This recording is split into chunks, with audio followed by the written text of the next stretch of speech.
Welcome back to my channel Edutainment and मैं हूं स्मिता सिंह, आपके educator for code 55 human resource management and labour welfare and we are going to solve PYQ series 2020। सो जैसा कि आपको पता है कि मैं पीवाईक्यूज 2020 की सीरीज लेकर के आई हूं, जिसमें से हमने काफ़ी सारे सेशंस किए हुए हैं, काफ़ी सारे मैंने सेशंस लिए हैं 2020 पर ही। एंड अगर आपने उन सेशन को नहीं देखा है तो उन सेशन को देख सकते हैं, क्योंकि बहुत ही इंपॉर्टेंट क्वेश्चंस की सीरीज में लेकर के आई हूँ, जिनमें से मैंने कुछ एक क्वेश्चंस करा दिए हैं। कुछ एक से मतलब कि काफ़ी सारे क्वेश्चंस करा दिए हैं। एंड अपकमिंग जितने भी सेशंस होंगे 2020 से लेकर के, वो सारे ही बहुत ही इंपॉर्टेंट है एग्जाम पर्सपेक्टिव से। वो इसलिए क्योंकि ये है तो प्रीवियस ईयर्स आस्क्ड क्वेश्चंस, पूछे जा चुके हैं क्वेश्चंस, बट ये कुछ क्वेश्चंस ऐसे होते हैं जो रिपीट होते हैं हर साल, एंड कुछ क्वेश्चन ऐसे होते हैं जिनके बेसिस पे नए क्वेश्चन का फॉर्मेशन होता है, या फिर सेम क्वेश्चन पूछते हैं बट उसके लैंग्वेज उसकी चेंज कर देते हैं, राइट, तरीका चेंज कर देते हैं, फॉर्मेट जो है क्वेश्चन का वो थोड़ा घुमा फिरा के पूछ देते हैं, कभी कभी फॉर्मेट चेंज कर देते हैं। तो क्वेश्चन अगर आपको आएगा तो आप चाहे वो किसी भी तरह से आपसे पूछ लिया जाए, आप उसका आंसर दे पाएंगे, राइट। सो प्रीवाईक्यूज इसलिए सॉल्व कराया जाता है ताकि आपको पता चले कि किस तरह के क्वेश्चन आते हैं, क्या लेवल है क्वेश्चन का। उनके बेसिस पे जो 4 ऑप्शंस होते हैं क्वेश्चंस में, उन 4 ऑप्शन से क्या नया क्वेश्चन बन सकता है, इनकी भी नॉलेज आपको मिलती है। तो हमारा जो मेन मोटो है स्टडी करने का वो है कि हम कॉन्सेप्चुअल स्टडी करेंगे।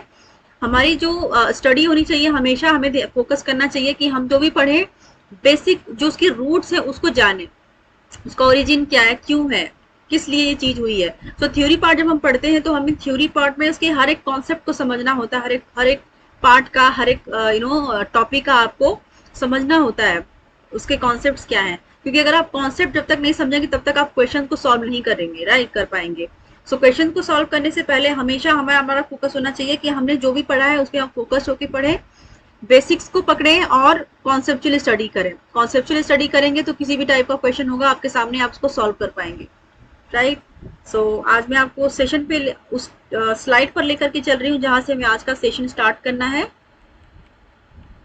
ये सारे जितने भी क्वेश्चंस आपको दिख रहे हैं स्क्रीन पर, ये सब हमने किया हुआ है लास्ट सेशंस में।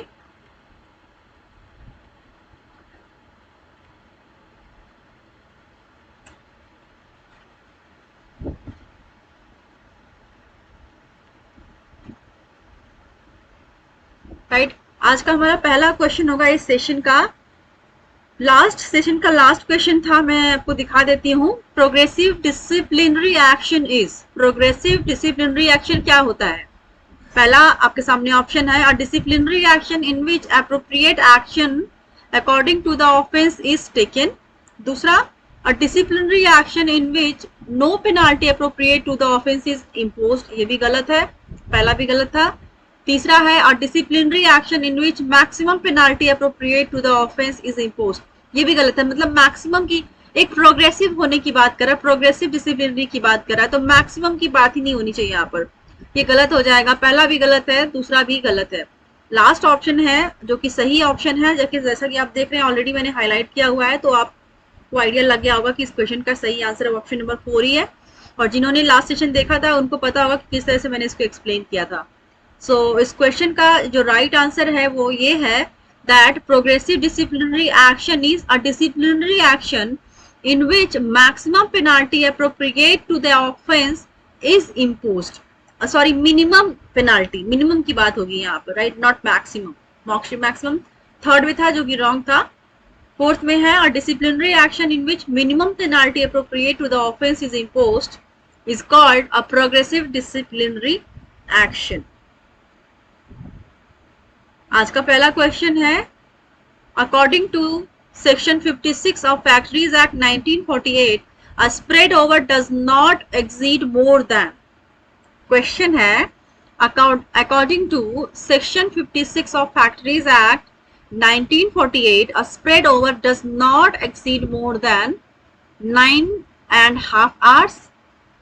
दूसरा है 9 hours, तीसरा है 12 hours एंड चौथा है 10.5 hours in a day। So मतलब जब किसी भी फैक्ट्री में कोई पर्सन काम कर रहा है, एम्प्लॉय काम कर रहा है, वर्कर काम कर रहा है, या फिर लेबर की बात कर रहे हैं तो उनका जो मैक्सिमम स्प्रेड ओवर टाइम है, मतलब वो मैक्सिमम किसी भी ऑर्गेनाइजेशन में कितने घंटे तक कर सकते हैं, उससे ज्यादा नहीं कर सकते हैं। तो मैक्सिमम क्या लिमिट है उसकी बात की गई है। क्या 9 आवर्स होता है, 9.5 आवर्स होते हैं, मतलब 9.5 घंटे होते हैं, 12 घंटे होता है, या फिर 10.5 घंटा? इनमें से क्या सही है जो मैक्सिमम है? इस क्वेश्चन का सही आंसर है option number 4, 10.5 hour in day. मतलब 10.5 घंटे से ज्यादा एक दिन में आप काम नहीं कर सकते किसी भी फैक्ट्री में, under the section 56 of factories act 1948। I hope आपको रिमेम्बर होगा। 10.5 घंटे से ज्यादा नहीं करना होता है, काम नहीं कर सकते हैं। बर्न आउट क्या है पूछा है, बर्न आउट इज डैश। पहला है the total depletion of physical and mental resources caused in a human being. दूसरा है complete exhaustion of mental strength at work. तीसरा है complete exhaustion of physical strength at work place. चौथा है the total depletion of physical and mental resources caused bye excessive striving to reach an unrealistic work related goal।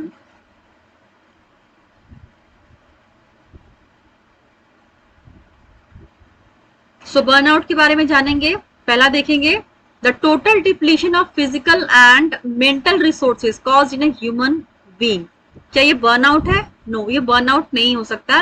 मतलब पूरा depletion of physical, मतलब पूरा, मतलब एक तरह से क्षरण होता है फिजिकल एंड मेंटल, मतलब शारीरिक और मानसिक रिसोर्सेज का, कॉज्ड इन अ ह्यूमन बीइंग, मतलब एक ह्यूमन बीइंग में मानसिक एंड शारीरिक डिप्लीशन हो जाना, क्षरण हो जाना, क्या इसको बर्नआउट बोलते हैं। दूसरा है complete exhaustion of mental strength at work, मतलब मेंटली आप पूरी तरह से एग्जॉस्ट हो जाए, थक जाए वर्क प्लेस पर, क्या ये होता है बर्नआउट। तीसरा है complete exhaustion of physical strength at work, क्या फिजिकली शारीरिक रूप से आप पूरी तरह से आप थक जाते हैं वर्क प्लेस पे, इसको बर्नआउट बोलेंगे। तीन चीजें बोल दी गई फर्स्ट, सेकेंड एंड थर्ड में, कि पूरी तरह से डिप्लीशन होना मेंटल एंड फिजिकल, मतलब शारीरिक और मानसिक रूप से, उसका कारण होता है human as a human being आपका फिजिकली एंड मेंटली क्षरण होता है, या फिर एग्जॉशन हो रहा है, या फिर मेंटली आप एग्जॉस्ट हो जा रहे हैं वर्क प्लेस पे, या फिर फिजिकली आप एग्जॉस्ट हो जा रहे हैं वर्क प्लेस पे। ये क्या कारण है बर्नआउट के। चौथा है the total depletion of physical and mental resources caused by excessive striving to reach an unrealistic work related goal. Burnout का मेन कारण क्या है कि आप बिना वजह, आपका बिना वजह फिजिकल एंड मेंटल, मतलब मानसिक एंड शारीरिक रूप से आप थक जाते हैं। किस लिए? जो ऐसे काम के लिए आप थक रहे हैं या फिर एग्जॉस्ट हो जा रहे हैं जिसका कोई मतलब ही नहीं है, वो अनरियलिस्टिक एंड अनरिलेटेड गोल है, जो मतलब ऐसे ऐसे काम पे आप अपना टाइम वेस्ट कर रहे हैं, अपना दिमाग लगा रहे हैं, अपना फिजिकली आप अपना वर्कआउट कर रहे हैं जो कि बेसलेस है। बेसलेस चीजों पे अपना टाइम वेस्ट करने को ही बर्नआउट बोलते हैं। अगर आप सही जगह पर आप थक रहे हैं, मेंटली या फिजिकली आप थक रहे हैं, तो वो अच्छी बात है, ठीक है, उसका कुछ ना कुछ आउटपुट जरूर मिलेगा। लेकिन ऐसी जगह पे आप सर पैर मार रहे हैं जहां पर कोई इसका कोई मतलब ही नहीं निकलने वाला, जिसका कोई आउटपुट नहीं निकलने वाला है, जो कि बिल्कुल अनरियलिस्टिक है, ऐसी चीज पे अगर आप थक रहे हैं या फिर मेंटली डिस्टर्ब हो रहे हैं, मेंटली फिजिकली आप थक रहे हैं, एग्जॉस्ट हो रहे हैं, जो कि बिल्कुल बेसलेस चीज है, जो कि जिस चीज पे आपको मतलब करना ही नहीं चाहिए, उस चीज पे वर्कआउट या काम नहीं करना चाहिए, उसको बोलते हैं burn out, right.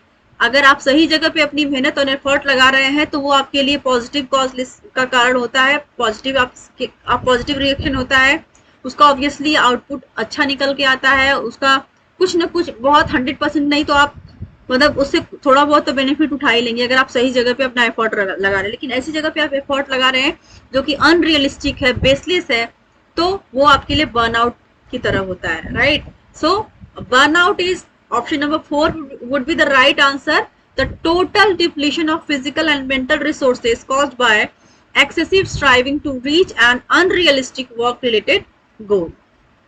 next question है self managing team is also known as, जो खुद से मैनेज करती है टीम उनको और क्या किस नाम से जाना जाता है। पहला है प्रॉब्लम सॉल्विंग टीम, दूसरा है एम्पावर्ड टीम, तीसरा है वर्चुअल टीम, या फिर चौथा cross functional team. Self managing team को और किस नाम से जाना जाता है।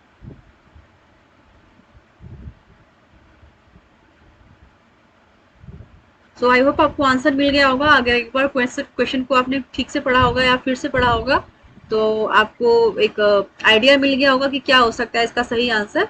So here the right answer for this question is option number 2, empowered team. जो सेल्फ मैनेजिंग टीम होती है उनको एम्पावर्ड टीम के नाम से भी जाना जाता है. वर्चुअल टीम के नाम से नहीं जानता है, सेल्फ मैनेजिंग टीम को नहीं जाना जाता है. सेल्फ मैनेजिंग टीम को प्रॉब्लम सॉल्विंग टीम के नाम से भी नहीं जाना जाता है, एंड क्रॉस फंक्शनल टीम के नाम से भी नहीं जाना जाता है, बल्कि सेल्फ मैनेजिंग टीम को एम्पावर्ड टीम के रूप में या फिर नाम से जाना जाता है. नेक्स्ट क्वेश्चन है, which of the following is not the part of job analysis. इनमें से कौन सा जॉब एनालिसिस का पार्ट नहीं है. इसका मतलब बाकी के 3 जॉब एनालिसिस के पार्ट है, सिर्फ एक इनमें से ऐसा है जो कि जॉब एनालिसिस का पार्ट नहीं है. नहीं पूछा है, राइट. सो पहला ऑप्शन है information processing for job analysis, दूसरा है determining relative worth of the job, तीसरा है defining uses of job analysis and information collection for job analysis चौथा है. एक बार क्वेश्चन को आप फिर से पढ़िए, then try to solve the question.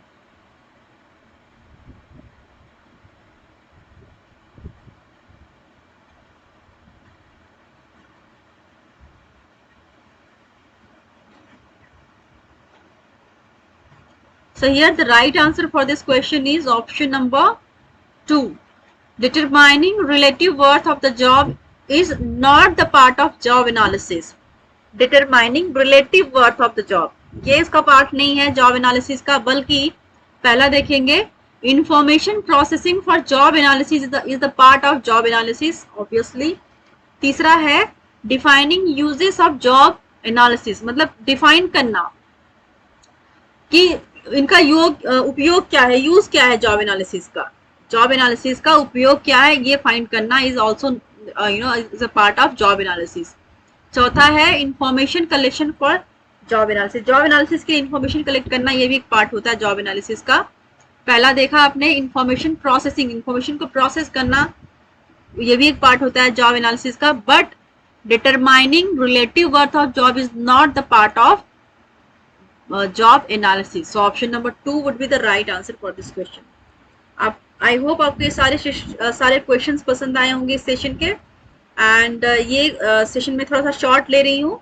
Next session में हम और भी ढेर सारे क्वेश्चन सॉल्व करेंगे एंड अच्छे अच्छे क्वेश्चंस को लेकर के मैं आऊंगी.